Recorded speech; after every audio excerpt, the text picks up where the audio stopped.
Why are they, instead of addressing the main keys concerns about inflationary, the inflation that we're suffering, why are they not addressing the root causes instead of just finding these small bills that only affect a very small amount of our population?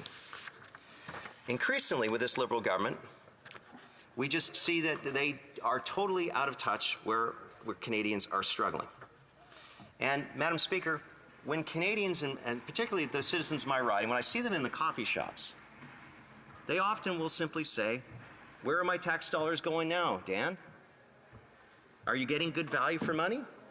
And the answer is, Madam Speaker, we just don't know.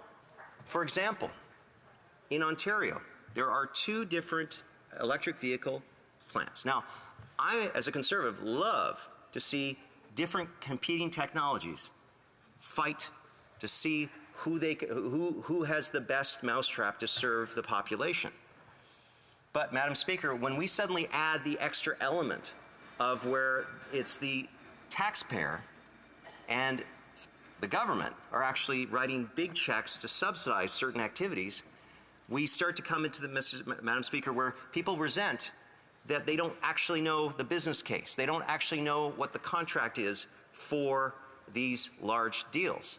And when they see that we are bringing in people from outside of Canada, when in my province, when BC LNG was proposed, Madam Speaker, I met with unions who said, we're prepared to work. We have the expertise, even though they had not done one before.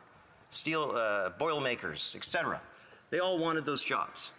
And yet we're not in a position where that today. So, Madam Speaker, rather than working for Canadian jobs and Canadian know-how and putting it to work and using their tax dollars for a better outcome, what do we get, Madam Speaker? We get a government that is focused on the wrong things, not giving those opportunities to Canadians, and instead hiding at committee with the help of other parties such as the NDP to block those contracts from being presented. I lament that. I do hope we have another chance to debate this bill so we can get into the meat of the bill, Madam Speaker.